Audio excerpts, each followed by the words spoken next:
Top. Alors, on reprend Bezrat Hashem. Mon objectif, comme je vous l'ai dit, c'est d'arriver à parler des démons, à parler de l'influence des étoiles, etc., qu'on verra par la suite.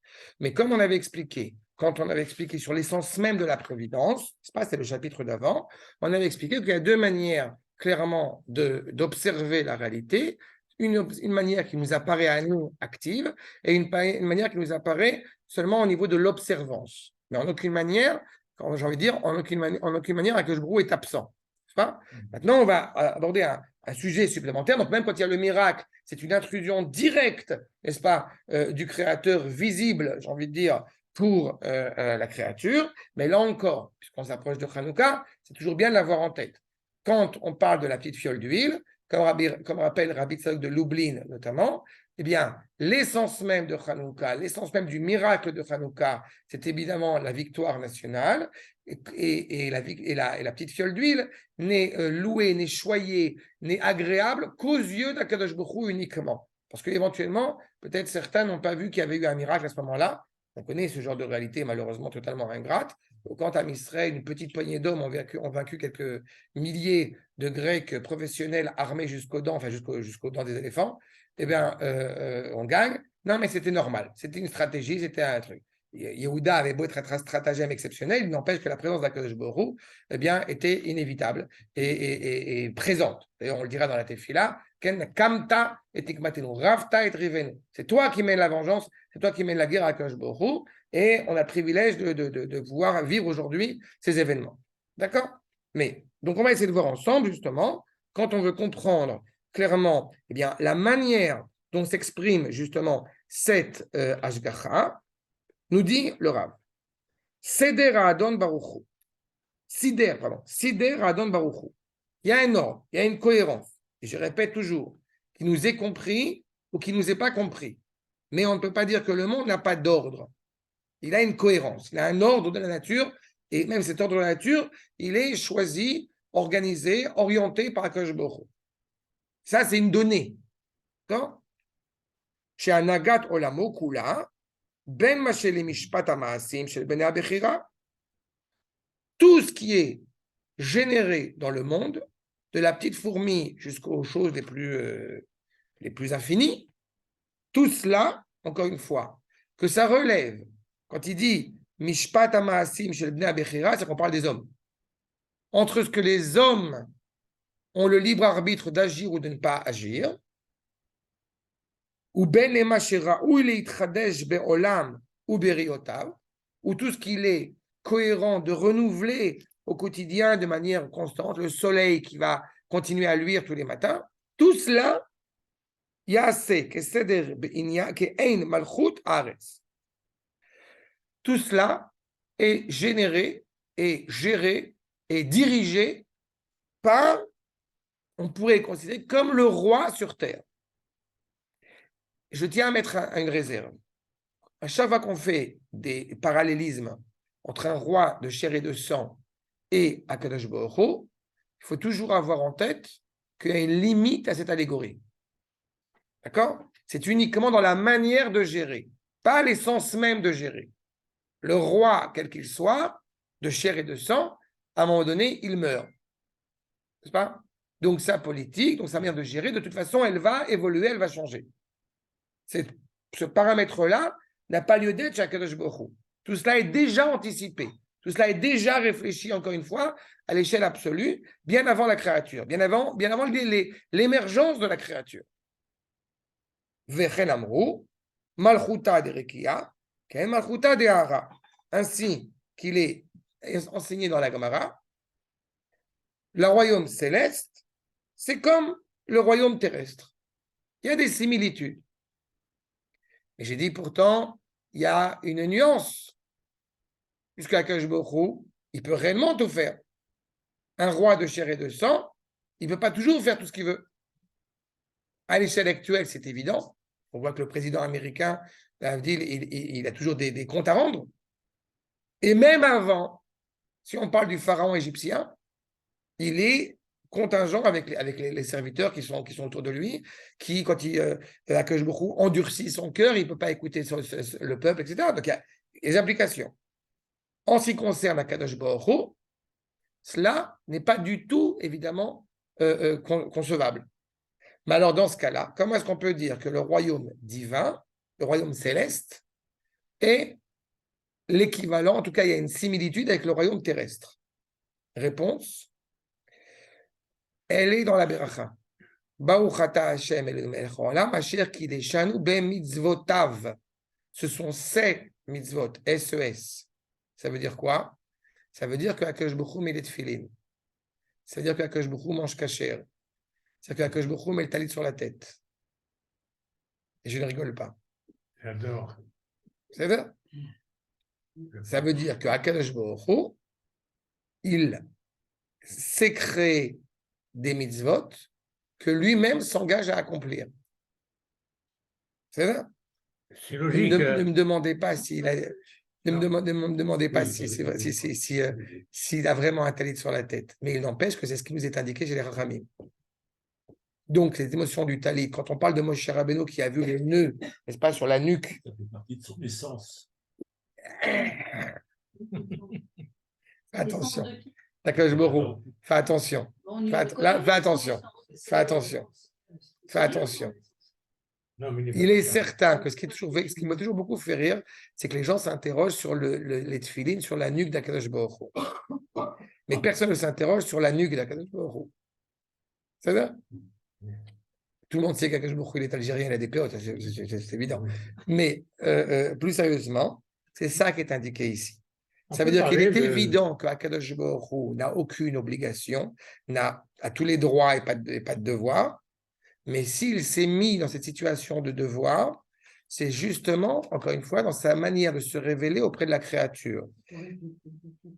Oui, mais c'est ça qui m'ennuie, c'est la façon de refléter, ça reprend sur la notion d'essence. Tu ne verras jamais plus que le vêtement d'Akadosh Baruch Hu. Tu ne peux pas voir plus que ça. Donc, à partir de ce moment-là, ce n'est pas reflété. Parce que si c'était reflété, alors on voit plus que le vêtement. On peut voir plus le vêtement. Je dis simplement que, si vous allez comprendre, je dis simplement, comme j'ai coutume d'expliquer par rapport au sacrifice, on a deux possibilités. Ou alors Akadosh Baruch Hu a faim, il a besoin des sacrifices, ou alors Akadosh Baruch Hu s'en fout totalement des sacrifices, et dans ce cas-là, on fait ça pour rien. C'est du vent. Et là, à juste titre, des gens vont venir s'insurger en disant, mais vous tuez des bêtes vainement. C'est pas? Réponse, non, c'est pas vainement. Et non, Akadosh Baruch Hu n'a pas faim. Seulement, Akadosh Baruch Hu, on est où dans la philosophie ou dans l'Avodah Zarah? Seulement, Akadosh Baruch Hu se met dans cette situation comme s'il avait besoin des sacrifices. Parce que notre objectif, c'est que Akadosh Baruch Hu se rapproche de nous. Donc, on trouve le moyen. Pardon? C'est comme la tefila. Exactement. Mais c'est la tefila. Le sens ultime de la tefila, alors là, on met dans la avoda, c'est la tefila. C'est exactement ça. C'est la volonté de ça. Attendez une seconde. Attends, j'ajoute un point.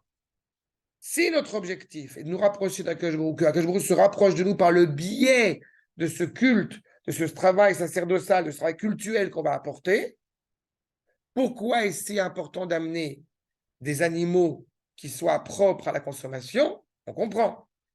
Puisque si Akadosh Baruch Hu nous dit, comme je t'ai enseigné que c'était pur pour toi, donc il ne serait pas approprié que tu m'amènes des animaux impurs. À plus forte raison. C'est plus forte raison, en tout cas. Okay. Cependant, il y a une petite nuance. Vous prenez un poulet, vous avez un ongle long, vous lui coupez, vous faites la shrita avec l'ongle, vous n'avez pas le droit de le consommer. Ce qu'on appelle en hébreu la melika. D'accord? Maintenant, vous allez sur le Beth Amikdash, vous apportez un oiseau, une perdrix, une colombe là-bas sur le Beth Amikdash. Et vous prenez un couteau bien aiguisé et vous faites la shrita. Le korban, il n'est pas saoul. Le korban, il est caduc. Ça veut dire que, en dépit de fait qu'il y a une similitude dans la manière de gérer le monde pour se rattacher à Kadosh Baruch Hu, il doit toujours, éternellement, absolument, demeurer une distance entre le Créateur et la créature. Tu ne porteras pas de lin et de laine en dehors du Beth Amikdash. Dans le Beth Amikdash, tu portes du lin et de la laine. D'accord? C'est toute cette problématique-là. Donc, pour reprendre notre propos, la manière dont le Créateur va gérer le monde nous donne une dimension judiciaire, juridique, tout en étant, encore une fois, au-delà de cela. On ne comprend pas l'essence des choses, mais on saisit comment est-ce que Akadosh Baruch Hu gère son monde parce qu'il nous l'enseigne, parce qu'il nous l'indique. D'accord? Mais nous, pourquoi gère ce monde? C'est nous qui agissons, puisque nous savons que tout ce que nous devons faire ou allons faire vient d'Akadosh Baruch Hu. Donc, il n'y a pas d'intervention d'Akadosh Ah bah Baruch donc ne Hu. fais rien alors. C'est nous. Non, comment il fait rien? C'est le maître de Non, la toi ne fais rien. Toi ne fais rien parce que c'est Akadosh Baruch Hu qui fait Mais tout. pourquoi je fais ce que je fais? Pourquoi? Parce que c'est la Torah qui dit. C'est quoi la Torah? C'est Akadosh Baruch Hu, Va alors. plus loin encore. Va encore plus loin. Tu as arrêté juste au muret. Va Quand je encore fais plus- quelque chose, moi je encore fais plus parce loin. que c'est la Torah qui dit de le faire. Non, Mais en disant ça, je sais que la Torah, forcément, ça va plus loin. non. Tu fais pas ça parce que la Torah, elle a dit elle a écrit qu'il fallait faire ça. Tu ne, un lion, il va rugir. D'accord? Le lion, il rugit pas parce que dans la Torah, il y a écrit que le lion, il doit rugir. D'accord? Le lion, il rugit parce qu'il rugit. Parce que c'est sa nature profonde de rugir. Mais comment il rugit le lion? Qui a dit au lion de rugir? C'est sa C'est moi, nature. ça. Non, C'est tout le maître d'œuvre non, qui dit tout. t'écoutes Qui pas. fait tout. T'en prie, écoute une Non, seconde. attends, je peux le terre à terre là. Hein. Écoute bien. Le lion, il rugit parce que c'est la nature du lion de rugir. D'accord? Il a fait, mais le juif, l'Avdil, Alpha, Avdalot, il prophétise.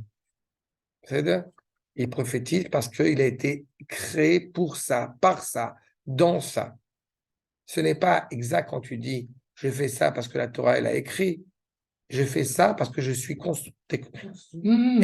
J'ai rien dit. Je fais ça parce que je suis constitué dans mon ADN et dans ma méta-ADN, je suis constitué comme ça. Mais alors dans ce cas-là, si c'était aussi évident, pourquoi est-ce qu'on n'est pas tous en train de le faire? Moi y compris. Réponse, parce qu'on n'est pas encore totalement délivré d'un esclavage extérieur. D'accord? Donc on ne fait pas ce que c'est écrit. On fait ça parce que c'est nous.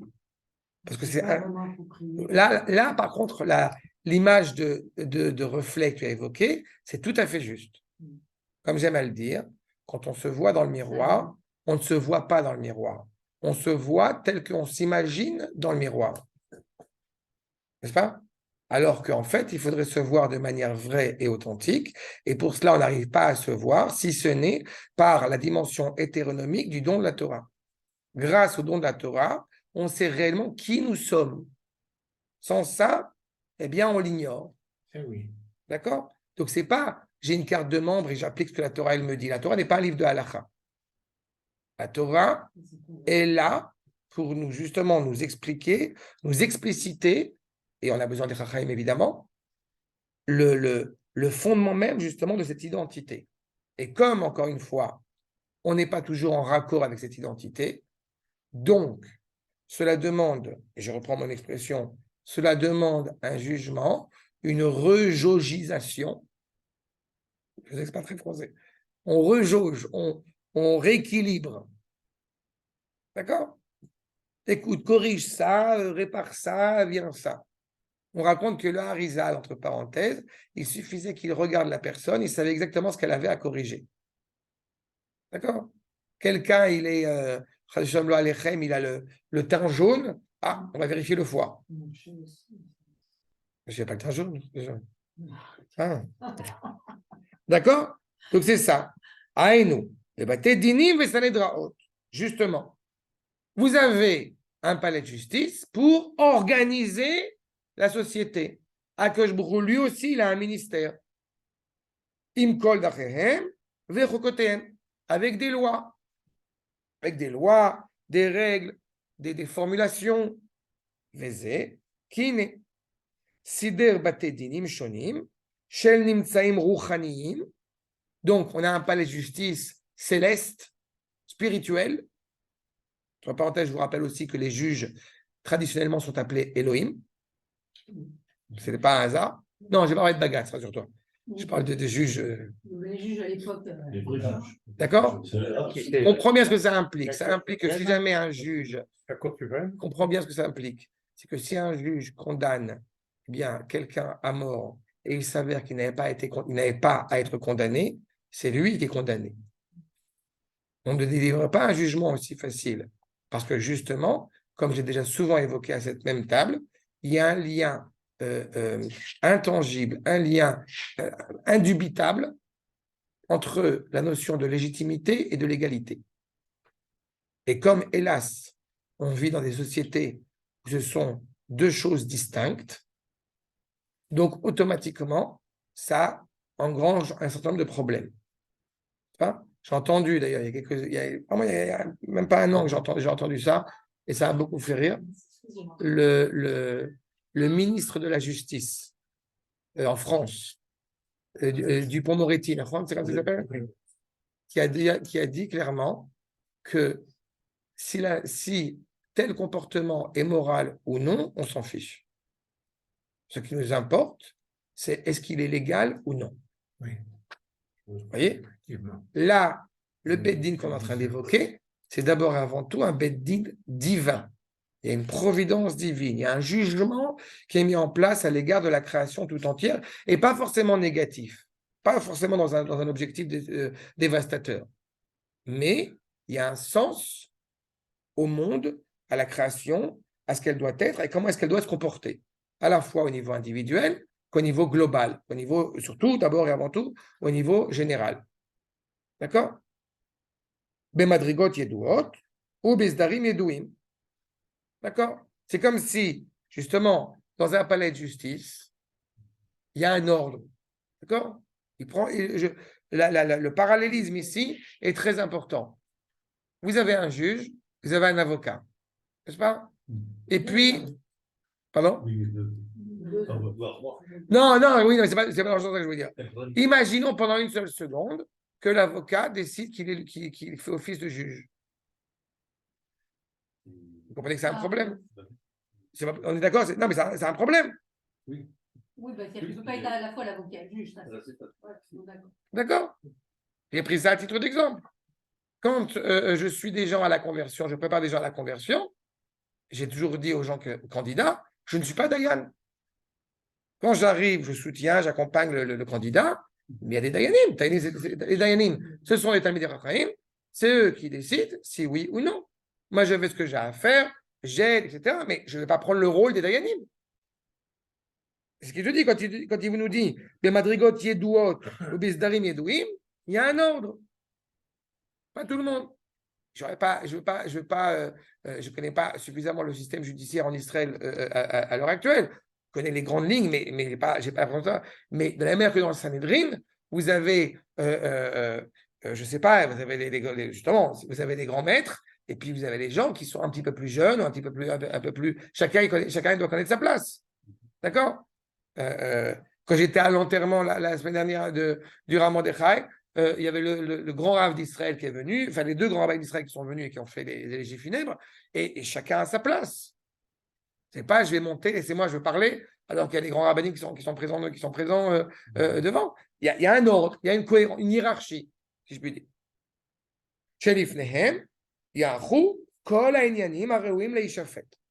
Vraiment, c'est le parallélisme avec le système judiciaire. Cette hiérarchie où, encore une fois, pas chacun fait ce qui lui plaît sans vraiment réfléchir aux propos. Non, on est en train d'observer encore la providence sur tous les éléments de la création, tous les êtres vivants de la création, à la fois sur les animaux, sur les végétaux, comme sur les êtres humains, et au sein même, entre Am Israël et même les nations.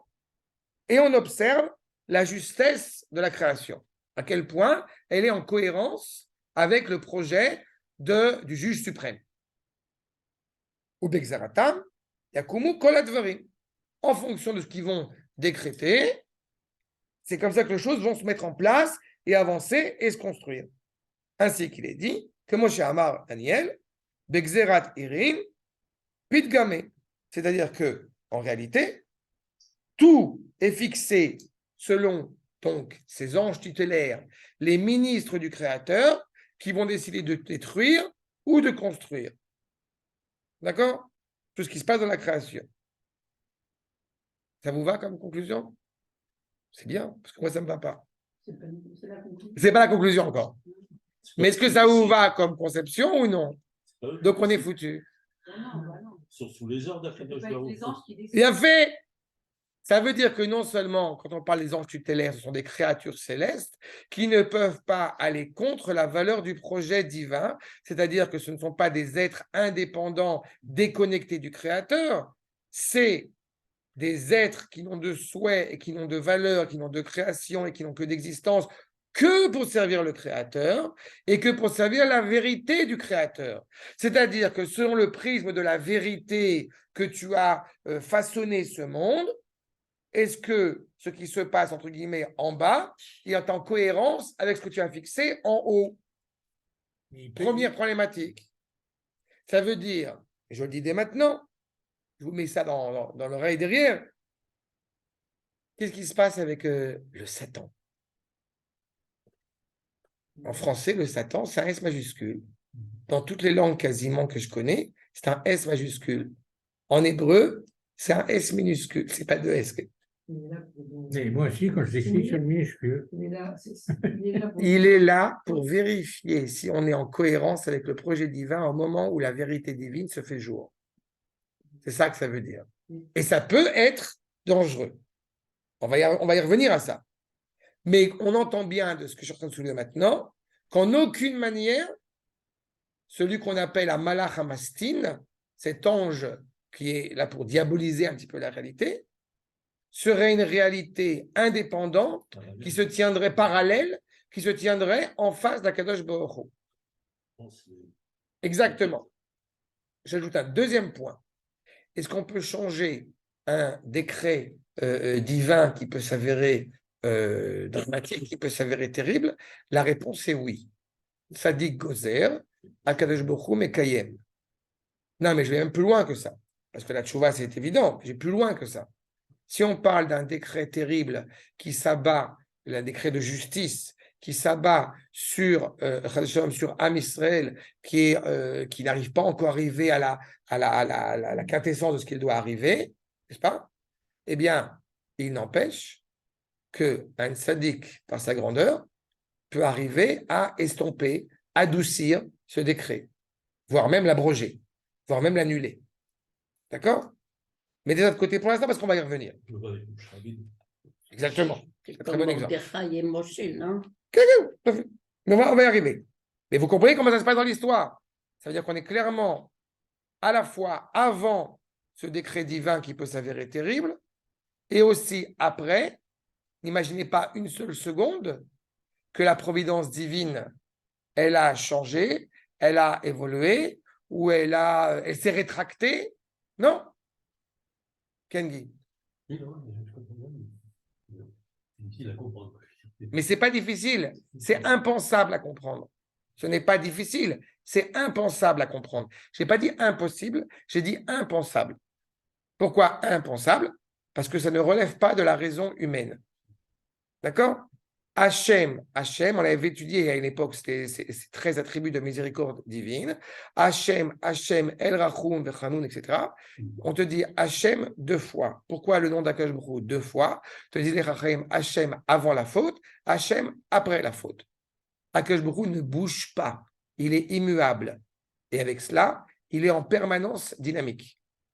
Comment est-ce qu'il peut être Chai, Vekayam? D'un point de vue rationnellement humain, d'un point de vue rationnel, il ne peut pas. Mais justement, comme je l'ai évoqué tout à l'heure, Akadosh Baruch Hu n'est pas humain. N'est ni humain, ni végétal, ni pierre, ni rien ce que tu veux. Il est au-dessus de l'intelligence, quelle qu'elle soit, au-dessus de l'intelligence humaine, sans avoir une possibilité de se confondre avec l'humain en aucune manière que ce soit. Comme un décret divin peut être réajusté, un petit peu plus gentil, pas trop méchant, alors qu'on parle d'un décret divin avec un D majuscule. Et alors? On discute sur un décret divin? Celui qui est suffisant. D'abord, ce n'est pas on discute. C'est si ce décret divin s'avère être dramatique, douloureux pour le peuple. Mais ce n'est pas un décret divin, alors. Ben, si. Pourquoi si? Le but, c'est pas. Le but, c'est pas de battre. Le but, c'est pas le quelqu'un. bâton. C'est la. Le but, c'est pas le bâton, un val. C'est le pédagogique. Mais on va y revenir. Regardez la suite. Regardez la suite, Rabotai. Pisca bête. David, tu vas voir. L'athlète. On va y revenir. Regardez Pisca bête. Veine, Ouid Barar Shemo, Mofia Bechol Asanedraot Aele. Pour reprendre la question, la remarque très juste que vous avez formulée. Mais non, les anges tutélaires, évidemment, ce n'est pas eux qui décident tout seuls, entre guillemets. Quand l'image ici que nous dit le Ramchal, Akadosh Baruch Hu, il est présent à toutes les assemblées, à tous les palais de justice, c'est-à-dire que c'est lui le maître.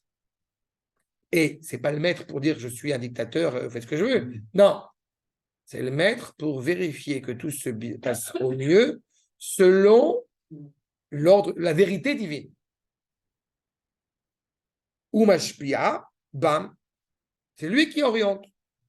Uma'amida mal tochen aïnian behemet.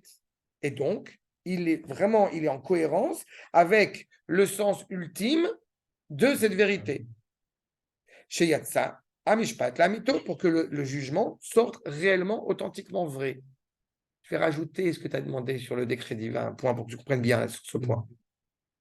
Moi, cher Rabbeinu, puisque tout à l'heure il a été évoqué, il est en face de Akadosh Baruch Hu. Akadosh Baruch Hu lui dit je vais sortir de toi un autre peuple et je vais effacer ce peuple. Et vous vous rappelez évidemment, mon cher qui dit efface-moi, mechenina misifrecha, ne touche pas un cheveu d'un Israël. Pourquoi est-ce que Akadosh Baruch Hu, il est en train d'annoncer à Moshe Rabbeinu qu'il va détruire le peuple, puisqu'en fin de compte, il ne va pas le détruire? Donc c'était du bluff. Non, parce qu'il veut que Moshe En fait, lui dise quelque Vous avez chose. compris? Par bonté, il avertit Moshe Rabbeinu pour Non, qu'il c'est intervienne. pour- Donc, mais non, selon la vérité divine. Donc, Akadosh Baruch Hu, il n'a pas agi avec vérité avant ou il n'a pas agi avec vérité après? non, Si Akadosh Baruch Hu, il a envie de détruire le Ham Israël, chas v'chaïla, il va prendre de conseil avec personne. Donc, ça veut dire que selon la vérité d'Akadosh Baruch Hu, il était fondamental à la fois de parler avec Moshe avant et à la fois d'annoncer après qu'il ne détruit pas Ham Israël. il fait un décret en sachant très bien qu'il va avoir quelqu'un qui va essayer de dire non. C'est trop, pas c'est quelqu'un, trop. hein, c'est Non, C'est pas Moshe, un ouais. sadique ou une Non. vérité. Il dit, Je suis navré, tu n'as pas encore compris. si, j'ai Non, compris, je l'ai mal dit, mais j'ai compris. la vérité d'Akadosh Baruch Hu, elle implique tout. Elle implique le avant et elle implique le après. Ouais. Et par conséquent, il est évident, et d'ailleurs la réponse de Moshe, parce que surtout que ce qui est derrière ça, et je vous réfère, j'aime bien parce qu'on approche de Hanouka, il faut bien avoir ça en tête, je vous réfère à cet enseignement important du Rav Yitzhak Outner, repris d'ailleurs par Manitou, sur la notion de Torah Tarav et Torah Ta'av. Quand Moshe Rabbeinu refuse justement que sorte de lui un nouveau peuple, eh bien, ce qui se cache derrière, c'est un enseignement très important. C'est le même enseignement qu'on retrouve dans le traité de Shabbat sur la beracha de l'allumage de la Hanoukia, Asher Kideshanu Bemizotav et Tzivanu, qui nous a ordonné. On s'interroge, mais où as-tu ordonné à Kadosh Baruch Hu d'allumer la Hanoukia alors que ce n'est pas fixé dans la Torah, c'est fixé des Chachamim? Réponse de la Chachamim, va demander à ton père. Deuxième réponse, va demander au Chacham. Pourquoi est-ce qu'il y a bien cette dualité-là? Et l'explication est la suivante. Eh bien, au grand jamais, ce qui serait pu s'avérer comme dangereux à l'époque de Moshe et la faute du veau d'or, au grand jamais, on intervertit la Torah du Père et la Torah du Rav. Traduction, jamais, au grand jamais, on appellerait son Rav mon Père. Parce que ce qui se cache derrière, c'est la filialité hébraïque exceptionnelle. On est rattaché au Père, et c'est au nom de ce rattachement à cette filialité du Père, d'où la coutume évidemment qu'on poursuit, etc. Au nom de cette filialité avec le Père, on va apprendre auprès de son Rav. Dans ce sens-là, je parle. Que le Rav considère ses élèves comme ses enfants, ça c'est normal. Mais l'élève, il a un rapport à l'égard de son père qui est fondamental entre que appartenant à la famille hébraïque, et au nom de cela, il va voir le Rav. Donc le refus de Moshe était fondamental, justement, pour qu'il n'y ait pas de mésentente, de controverse, de maladresse, de contradiction dans la compréhension de ce qu'est le peuple juif. Ici, quand le roi est constamment présent dans toutes les remises en question, dans tous les palais de justice, dans toutes les réflexions célestes sur la justesse du monde, il est évident que dès le départ, il est présent. Il ne veut pas y avoir un palais de justice céleste où la présence d'Akadosh Baruch Hu ne serait pas présente. Et quand on parle de la justesse, ça veut dire que, semble-t-il, il y a des moments, entre guillemets, importants, des moments de mutation clés où la question va être posée. Est-ce que le peuple, est-ce que ce qu'on est en train de juger, de remettre en cause, est-ce qu'ils sont à la hauteur de la mutation de l'événement, du peuple qui doit se transformer, qui doit se devenir. D'accord? J'ai coutume de rappeler ce que nous enseigne le Rambam sur justement le Satan. Le Satan et là, le livre de Job, surtout, le personnage de Job, eh bien, il n'est pas du tout évident qu'il soit apparu, d'abord qu'il soit vrai, et surtout pour cautionner, pour justifier le fait que sa vérité, la vérité de l'épisode soit authentique, c'est ce que nous dit le Rambam justement, c'est qu'on ne sait pas où fixer Job. Vous avez certains Rachamim, certains Midrashim qui vont dire que Job, il est à l'époque d'Abraham, d'autres vont dire qu'il est à l'époque de Moshe, d'autres vont dire qu'il est à l'époque de David, d'autres vont dire qu'il est à l'époque de ceux qui sont montés de Babylonie. Et en fait, ce que nous dit le Rambam, l'essentiel, c'est justement pas l'épisode historique. C'est que le Satan qui donc vient contredire Akadosh Baruch Hu sur la présence de Job et sur l'authenticité de Eov, c'est de dire justement à ces épisodes que j'ai évoqués, Abraham, Moshe, David, etc., à chaque période de mutation de l'histoire, est-ce qu'on reste en arrière ou on avance vers l'avant? C'est le danger. La paracha de cette semaine, Vaïchev, qui est en train de se mettre en place, la présence du peuple juif va devoir être rattachée à la présence de Yosef, donc en Égypte. Quand on se comporte comme des Yoséphim, si je puis dire, en Égypte, ça va. Celui qui est à la tête, c'est Yosef, c'est pas Yehuda. Parce que pendant la période où on est en Égypte, c'est Yosef qui dirige. Mais quand on revient en Eretz Israël, ça ne peut pas être Yosef, c'est Yehuda. Mais si on se comporte comme Yehuda quand on est en exil, ça ne va pas. Mais si on se comporte comme Yosef quand on est en Géoula, ça ne va pas non plus. D'accord? C'est ces passages-là qu'on est en train de dire à chaque palais de justice, à chaque moment où l'histoire est interrogée. Regardez la suite. Yeshmina Sanedraot, Shakash Bohu, Oussam, les roches. Oussam, les roches. Il y a des palais de justice où celui qui est à la tête, c'est Akadosh Baruch Hu. Ça me fait beaucoup rire, ça. Vekenyan Sheneema, comme il est dit,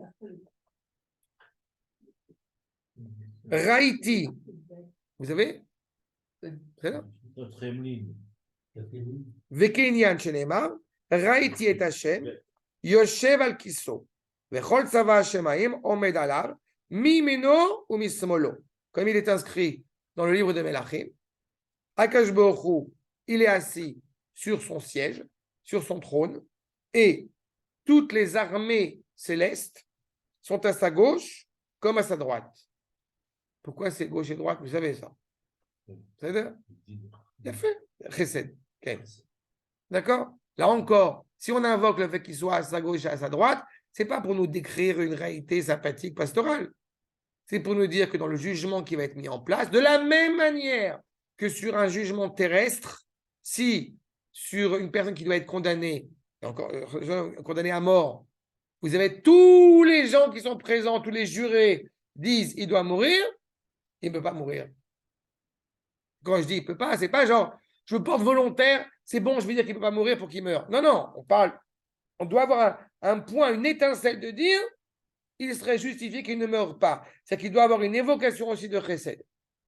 Les jurés qui sont présents autour d'Akadosh Baruch Hu doivent cerner la réalité du monde dans lequel nous nous trouvons, à la fois avec une vertu de chesed, une vertu de bienveillance, une vertu de bonté, donc gratuite, et à la fois avec une vertu de justice. Gauche, c'est justice, droite, c'est chesed. Et comme enseigne les Rachamim, Elu meiminam, l'isrout, ceux qui sont à la droite d'Akadosh Baruch Hu, c'est pour parler du mérite de Am Israël. Ceux qui sont à sa gauche, mismalim, lechova, midrash tanchuma. Ceux qui sont à sa gauche, c'est pour dire, il faut qu'ils prennent dans la tête.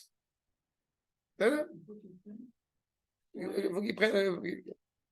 Ça veut dire que quand vous avez une réalité, surtout à notre époque, mais en général, le monde est pourri, le monde va mal, le monde est catastrophique. Quand on entend ce genre de phrase, ça veut dire que la personne elle a un vrai problème psychologique. D'accord? Dans la voiture, on parlait tout à l'heure du fait que Baruch Hashem, parce qu'avant c'était mieux. Avant, ou à l'époque où on mourait à l'âge de 40 ans, c'était vachement mieux. D'accord? Voilà, par exemple. Quand les femmes elles étaient à la rivière en train de frotter durement. D'accord? Non, mais c'est qu'il y a quelque chose qui n'est pas forcément. Je ne dis pas que c'est forcément mal ou mieux avant. Mais en tous les cas, il est certain que je n'aime pas cette notion. Et puis il y a une notion plus forte que je dis souvent, c'est que si effectivement, eh bien, le monde était si bien ou si catastrophique avant, j'en sais rien. En tous les cas, si le Mashiach avait pu arriver avant, il sera arrivé avant. Mais la génération qui a précédé n'a pas eu le privilège de vivre l'époque messianique comme nous la vivons. Donc, ça veut dire qu'il manquait quelque chose à la génération d'avant. Tu vois? Nos aïeux sont plus proches du Arsinaï et nous, on est plus proches du Premier ministre, fils de David. Pas mal. Achab. Mais donc, ça implique évidemment une complexité. Et Daniel dit justement, il y a Mona qui arrive. Et Daniel, justement, dit, Ad dei kerison remiv, vatik yomin yativ, vechule, dina yativ, vesachim petichu. C'est-à-dire que, il faut bien avoir en tête que la manière, je répète, dont Akadosh Baruch Hu va justement révéler, s'asseoir sur ce monde, Yomin Yativ. Yativ, c'est la chevette. Il y a une justice constante. Les livres sont ouverts, n'est-ce pas? Akadosh Baruch Hu observe, regarde. Et quand il va se lever de la chaise, il met en place cette justice. Il met en place, encore une fois, ce projet à la mesure dont il doit être. Dans le cas où cela ne se fait pas, cela serait évidemment une perte dramatique. Quand on est en tant que père de famille avec un enfant et qu'on lui dit mon fils, fais ce que tu veux, vous êtes conscient qu'à chaque fois que ce genre de propos est absolument terrible. D'accord? Il est absolument terrible parce que qu'est-ce qu'il dit? Il dit que je n'aime pas réellement mon enfant. Si je lui donne un cadre et que je sais où il va, et je ne dis pas que je dois constamment l'observer, le scruter à la loupe, mais si je ne suis pas en train de le guider et de l'aiguiller, eh bien, je ne lui permets pas de s'assumer authentiquement. Eh bien, le créateur vis-à-vis de sa créature, c'est un petit peu dans la même considération. D'accord? Achab, Yofi. On peut faire encore une pisca. Ok. Regardez s'il vous plaît la suite. Donc, un point supplémentaire que nous n'avons pas encore aussi évoqué, c'est le fait que Akadosh Baruch Hu, il est assis à toutes les sanédraot. Quand il est assis à la tête, comme on a dit, c'est le moment où les choses se mettent en place. Et parfois, par humilité, il se met en arrière. Pourquoi? Tu parles de la tchouva. Pour permettre à l'homme d'évoluer. D'accord? Permettre à l'homme de construire, de corriger, de réparer, d'accomplir. Donc, il n'est pas toujours présent. Et pourquoi est-ce qu'il y a plein de sanédraot? Pourquoi est-ce que ça nous laisse entendre qu'il y a plein de batédines? Il pourrait y en avoir un seul. Et là, encore une fois, vous voyez le référent, le parallèle avec la dimension matérielle physique? Dans le désert, Yitro va voir Moshe Rabbeinu. Après, on accepte cette idée et on la met au nom d'Akadosh Baruch Hu. Mais Yitro voit Moshe Rabbeinu. Pourquoi tu juges tous les délits, tous les litiges? Nomme des gens, des délégués. C'est fait. Voilà ce que nous dit le Ramchal. Omnam. Et Karadava, principalement, c'est ça, c'est quoi? Ine, Gvar Berno les malades, je passe. Kama mina digduk nimsa bedino shel kol ish va ish. Chaque évocation clairement de justice est entre les mains de chacun. Kine. Bichlal ish mina anashim, imatsutanot rabot, les fissibot shonot. Je dis ça vraiment parce que j'apprends aussi de moi-même là-dessus. Quand on veut faire plaisir à tout le monde, on fait plaisir à personne. Très bien. J'ai essayé à chaque fois de prendre en considération, d'écouter quelqu'un qui va me dire le cours, non, c'est trop long, c'est trop lent, c'est trop long, c'est trop court, trop vite, c'est trop élevé, c'est pas assez élevé. J'ai dit stop, je fais le cours comme je le sens. Ceux qui veulent venir sont les bienvenus. Chacun, il a toutes les raisons qu'il veut pour juger, pour critiquer, pour apprécier, pour aborder, pour pas aborder. Je parle de notre cas personnel, mais toute la réalité, elle est comme ça. Liot nidun aish, aoul edrachim rabim midarka mishpat. Et justement, ça ne veut pas dire qu'à chaque fois que quelqu'un va émettre un avis, il faut automatiquement le critiquer et le rembrouer. Mais il est certain qu'il faut vérifier sur quoi se base cet avis, sur quoi se base cette opinion. Si on a un Talmid Chacham qui émet une opinion, ou si on est quelqu'un qui n'a jamais étudié, qui émet une opinion, vous comprenez que ce n'est pas au même niveau. Ça n'a pas le même sens, ça n'a pas la même valeur. Et parfois, les gens, justement, par émotion, j'ai envie de dire, ils vont produire des jugements sans avoir réellement réfléchi en profondeur sur la justesse de leurs propos, sur la justesse de leur regard. Ubifrad gamken, bechol maase ou maase menu. On sait très bien que quand quelqu'un agit d'une certaine manière, mais combien a-t-on vite fait de le juger? De le condamner. J'ai dit juger, pardon. Condamner. Ine. Imseu befrina l'isrout ou befrina l'echova lechamad zdadim rabim. Et on voit sur un même épisode, sur un même événement, des gens qui vont le juger en lui disant justement que c'est un homme extraordinaire, et puis d'autres, à l'inverse, c'est un voleur, c'est un pourri. Alors qu'on sait pertinemment que la vérité est sans aucun doute, en général, plus complexe que ça. Ki kol inyane haolam murkavim be'arkavot rabot be'emet ve'nimshachim be'drachim shonim. Le Rav est en train de nous soumettre la réalité du monde dans lequel nous vivons, qui est inévitablement une réalité complexe. Est-ce qu'on peut mettre le doigt sur quelqu'un et dire celui-là, c'est un rachat? Il n'y a rien de bien qui est chez lui. S'il n'y avait rien de bien chez lui du tout, il ne serait pas là. C'est ça? Ou il ne serait même pas mort. Il n'existerait pas. La seule frontière, en ce qui nous concerne, qui est évoquée, c'est quand quelqu'un œuvre activement contre le peuple d'Akadosh Baruch Hu. Ça, c'est la frontière. Mais à part ça, je ne me soucie pas de savoir si la personne individuellement, elle n'a pas des zones de lumière où elle agit de manière positive. Ce n'est pas le problème. Je suis même persuadé qu'elle va avoir des choses positives à faire dans sa vie. Seulement, étant donné qu'elle porte préjudice au peuple de Dieu, donc elle est préjudiciable. Achab, Veulam, kol הבחינות האמיתיות האלה מתגלים בבתי דינים העליונים האלה לאמיתם. De la même manière que nous voyons cette réalité complexe, encore une fois, dans le monde dans lequel nous vivons, la réalité céleste, qui elle englobe tout, elle englobe donc la réalité complexe de ce monde-ci, et elle doit appréhender et juger la réalité de ce monde-ci avec les éléments du monde suivant. On juge la réalité avec le prisme de vérité. Mais si on juge de manière absolue la réalité sur le prisme de la réalité n'a plus de sens. D'accord? Je sens que ce n'est pas clair. Tu veux la vérité. Est-ce qu'on peut prétendre à ce que le monde dans lequel nous vivons soit profondément vrai? Je n'ai pas dit qu'il fallait se porter volontaire pour mentir. Je vais te donner un exemple pour que tu comprennes bien. Est-ce que tout ce qu'on a envie de dire sur quelqu'un, on doit automatiquement le dire? Même si, d'autant plus si c'est vrai. Okay? Si c'est faux, c'est pas la question. Mais si quelque chose est vrai. D'accord? Oui, obligé d'être. Tu arrives chez moi, tu frappes à la porte, tu veux parler avec ma femme. Est-ce qu'il est concernant que je te dis, écoute, ma femme, elle est dans sa douche, elle est en train de se coiffer, je sais pas quoi. Tu comprends que c'est pas envisageable? Pourtant, c'est-à-dire que je vais te mentir. Donc, je vais te mentir. Donc, c'est mentir. Peu importe, mais ça veut dire qu'on ne dit pas. Si on veut dire la vérité, on ne dit pas tout. Si on ne dit pas tout, ce n'est pas la vérité absolue. Donc, d'accord? La vérité dans le monde, ça commence à me déranger. Non, ok, c'est ça. La vérité on te dit clairement, dans la Parashat Mishpatim notamment, sur le fait que Midvar Sheker Tirchak, tu dois t'éloigner du mensonge le plus possible. Mais on sait pertinemment que le monde dans lequel nous vivons implique la possibilité du mensonge, de manière inévitable. Maintenant, si on veut juger une réalité, eh bien, on ne peut pas empêcher de prendre en considération aussi ces paramètres. D'accord?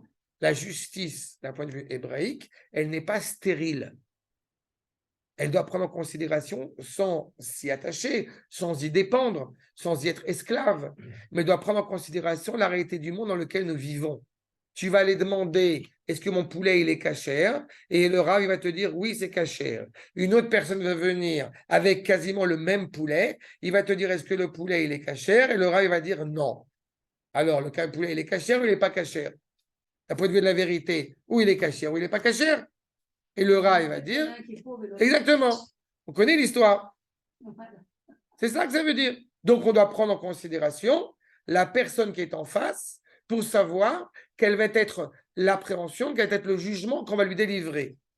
Ça veut dire que si on reprend sur notre contexte de la providence d'Akadosh Baruch Hu, elle doit prendre en considération la personne qu'on a en face. C'est-à-dire que si on prend des grands hommes qui sont absolument exceptionnels, si on avait fait la même faute, à notre niveau, ça n'aurait pas été considéré comme une faute. Mais à leur niveau, c'en est une. Mais vous comprenez que ça veut dire que si on se met au même niveau qu'eux, on a un problème. Le recul, la distance, et de se savoir qu'on n'est pas Moshe Rabbeinu. Et aussi la face cachée. Toujours... Mais tu comprends que les anges tutélaires, les anges célestes, les juges célestes, eux, ils ne voient pas que la partie visible de l'iceberg. Ils voient aussi la partie cachée. D'accord? Donc, ils voient tout. Et ils doivent comprendre, englober tout cela. Regardez ce qu'il nous dit pour terminer. Bechol echad minatzava animtza beoto betadin. Donc, chacun des membres de cette armée céleste qui se trouve dans ce palais de justice, midgalelo les filles inyano. Il a une connaissance en fonction de ce qu'il doit savoir, de ce qu'il doit appréhender, de ce qu'il doit apporter. Achat mina bechinot, en considérant bien que chacun des anges tutélaires est au niveau céleste, au niveau spirituel, une partie plus élevée de la volonté d'Akadosh Baruch Hu qui s'exprime à travers lui. Comme j'ai coutume de l'expliquer, quand on parle des fameuses sphirotes, n'est-ce pas? Les sphirotes qui seraient les attributs divins. Si on dit Dieu est Chesed, on se plante. Dieu est Gvura, on se plante. Dieu est Tiferet, on se plante. Dieu est éternité, on se plante. Et si on dit, non, mais Dieu, il est ça, et aussi ça, et aussi ça, et aussi ça, on se plante aussi.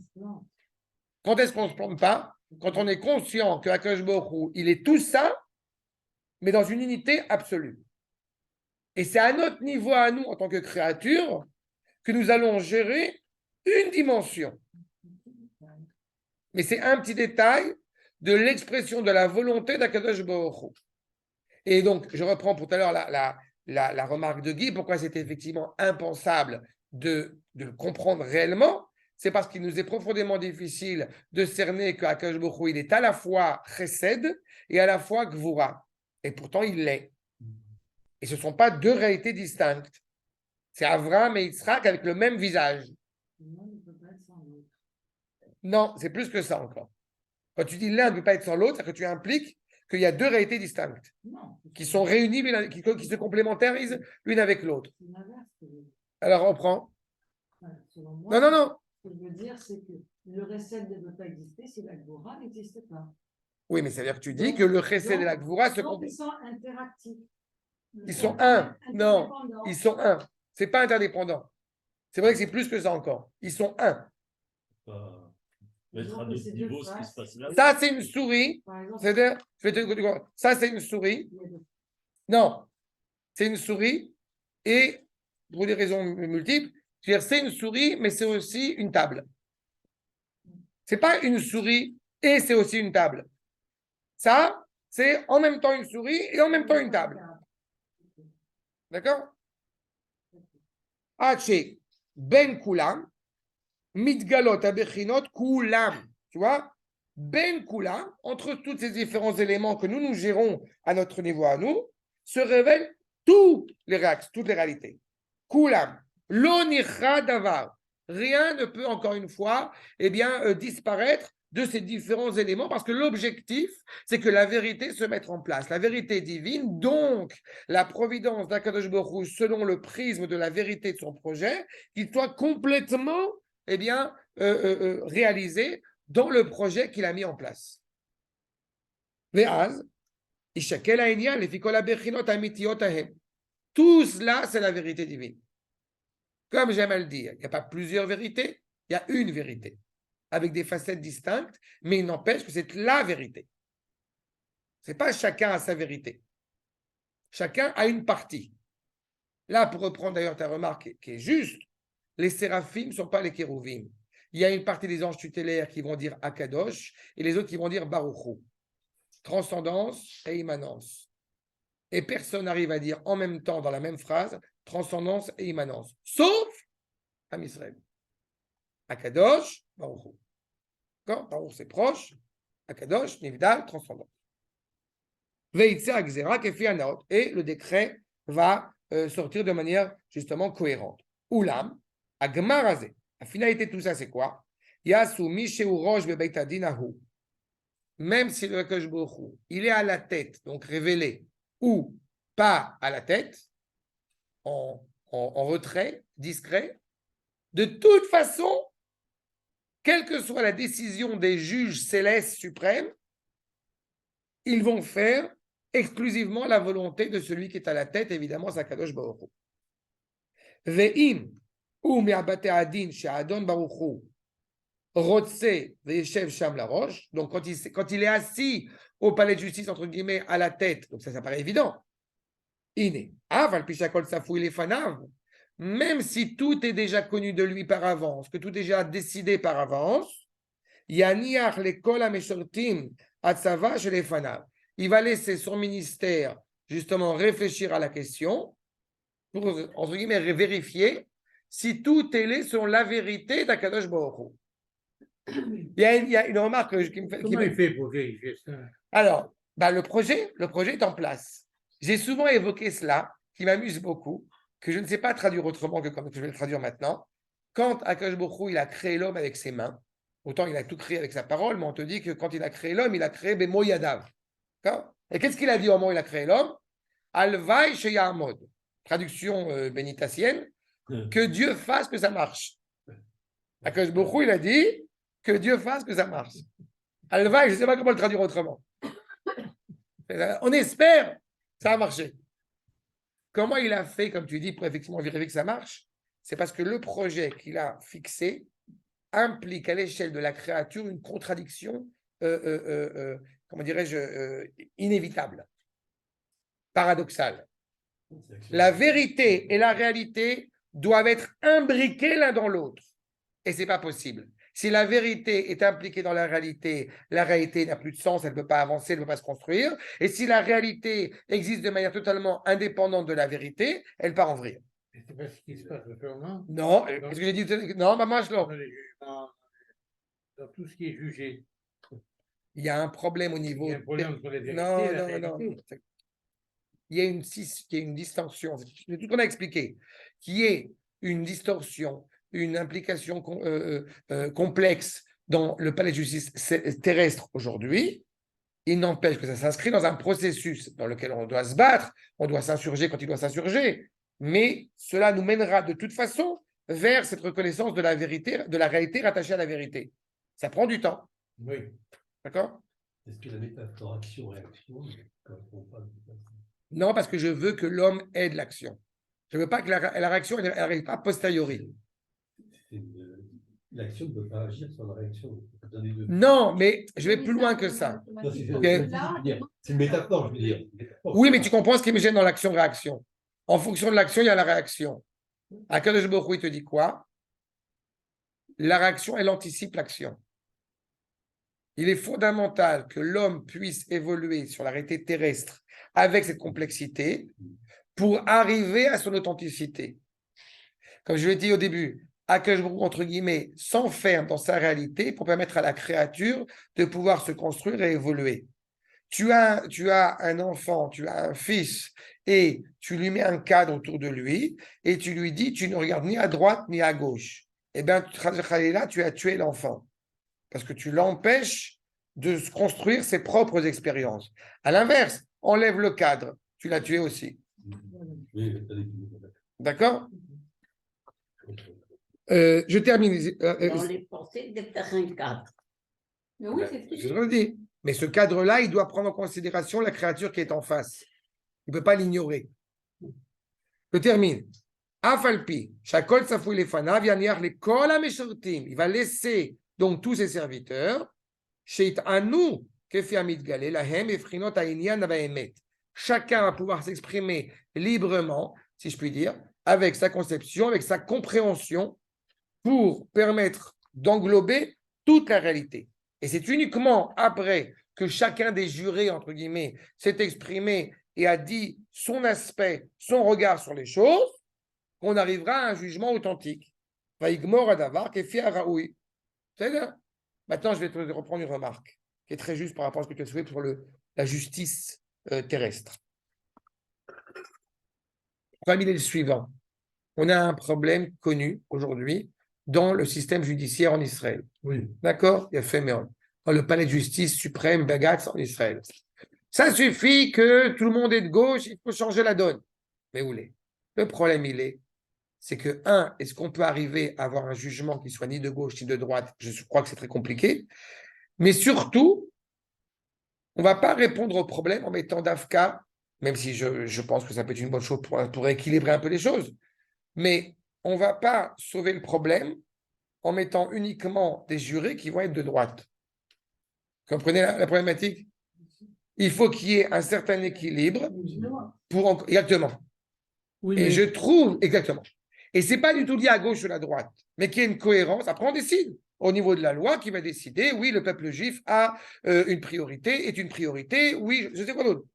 Mais en tous les cas, il est certain que si la réponse, elle est, ça suffit, vous avez dirigé le pays pendant des années, on va mettre la droite au pouvoir, ça va régler tous les problèmes, je ne le pense pas. Je pense en revanche, mais c'est pour ça que je dis que c'est un processus qui est constant, je pense en revanche que le moment où il sera entendu de la part du peuple, et on commence à l'entendre, parfois ça effraie certains, mais ce n'est pas grave, on commence à en parler de la halakha comme étant justement avec tous ces ajouts et toutes ces applications, ces jurisprudences dans l'État d'Israël, tout en prenant la complexité en conscience, évidemment, je pense que ça va faire évoluer aussi l'État. Mais tant que le peuple n'est pas prêt à cela, c'est pas grave, on avance, on continue.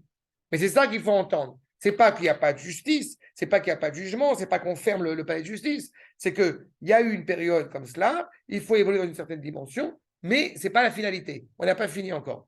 Il faut que justement, eh bien, on puisse avoir fièrement la présence, la résidence d'Akadosh Baruch Hu dans ce palais de justice.